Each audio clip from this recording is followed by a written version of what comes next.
Assalamualaikum Salam. Bu ya. Ya, siapa di mana ini? Dari Fatima dari Jakarta. Oke, Fatima Jakarta, silakan pertanyaannya Fatima.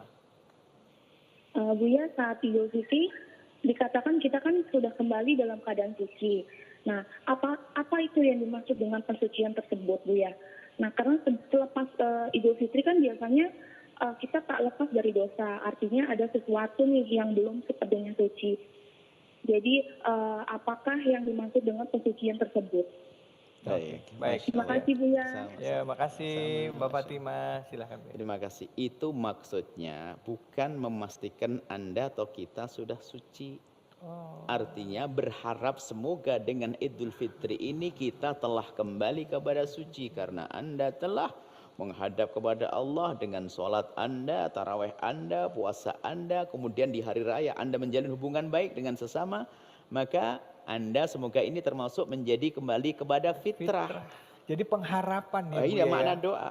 Makna doa pengharapan. Sehingga memang hendaknya begitu, kan ada hadis bahasanya orang masuk bulan Ramadan kok keluar belum diampuni, celakalah dia. Karena apa? Di Ramadan tidak aktif dia. Makanya kalau orang aktif di Ramadan, dia termasuk insya Allah golongan ahli fitrah tadi, ahli yang fitri, mendapatkan fitri. Hari rayanya pun digelari dengan Idul Fitri, hari raya Idul Fitri. Karena apa?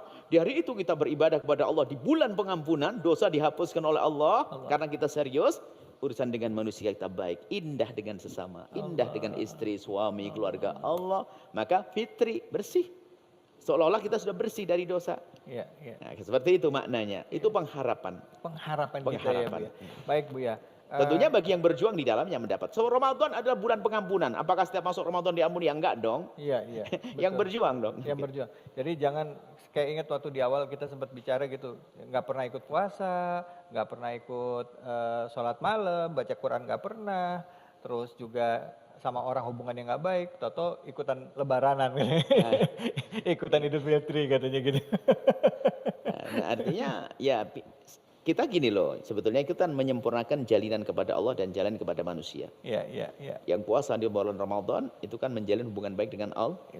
Berlebaran itu adalah bagaimana kita menjalin hubungan baik dengan sesama manusia. Ini yang paling berat dengan manusia ini. Iya. Harus kita punya hati benar-benar lapang nih, memaafkan, nggak menghilangkan dengki, dendam, benci dan seterusnya.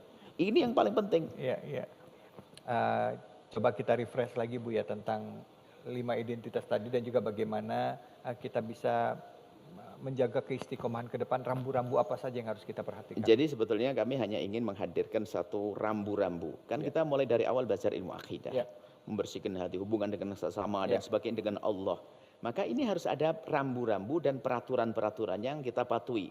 Dan itu telah tertuliskan dalam, kita yakini, akidah Islam, ahli sunnah wa jamaah, Asy'ariyah, Maturidiyah, kemudian Sufiyah. Karena Sufiyah mendidik akhlak. Bagaimana kita menghilangkan dendam dan tidak merendahkan orang lain, memandang orang kan. Sufi, makanya mengingkari Sufi aneh banget. Asy'ariyah mengingkari Asy'ariyah aneh banget. Nah, kemudian bermadhab, ini bermadhab mempermudah. Tadi ada orang imam madhab itu sebetulnya kan saling dekat sekali. Imam Malik gurunya Imam Syafi'i, Imam Syafi'i guru Imam Ahmad bin Hanbal. Ulama dengan ulama berbeda pendapat. Kalau kita ketemu orang tidak kunut tidak ada masalah. Tapi di saat ketemu dengan ustadz kecil ini menjadi berantem. Nah, ini sederhana. Makanya yuk kita belajar. Yaitu selagi masih lingkup ini, 4 madhab ini, kemudian manhaj tasawuf, ini indah, tidak usah khawatir. Maka maksud kami adalah yuk kita semuanya benar-benar memastikan kalau saya sudah berada di jalan ini. Jangan-jangan kita di luar dari ini. Maka cirinya, apakah di luar sana ada yang benar? Ya, kita tidak menutup kebenaran dari siapapun. Hanya yang bertentangan dengan ini ya jelas salah dong. Kita harus meyakini dong. Masa mengingkari dengan manhaj Asy'ariyah? Maka mencari dengan madhab 4 ini. Ini kan tidak benar. Kayak gitu loh. Sedangkan mazhab Asy'ariyah ini udah jauh lebih dulu. Dan diakui oleh banyak ulama yang ada. Hampir seluruh dunia seperti itu.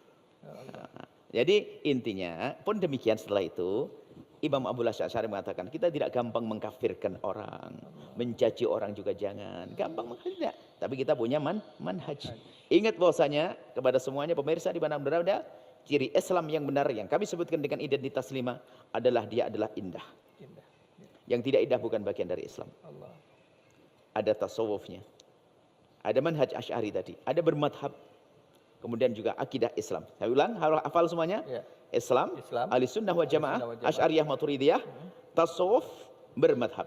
Masya Allah. Ini adalah 5 identitas kita yang jadi pegangan kita, jadi rambu-rambu kita ke depannya. Dan Islam itu indah tadi kata Buya. Betul. Dan rata-rata orang sudah 5 ini, cuman dia tidak sadar, nggak ada masalah.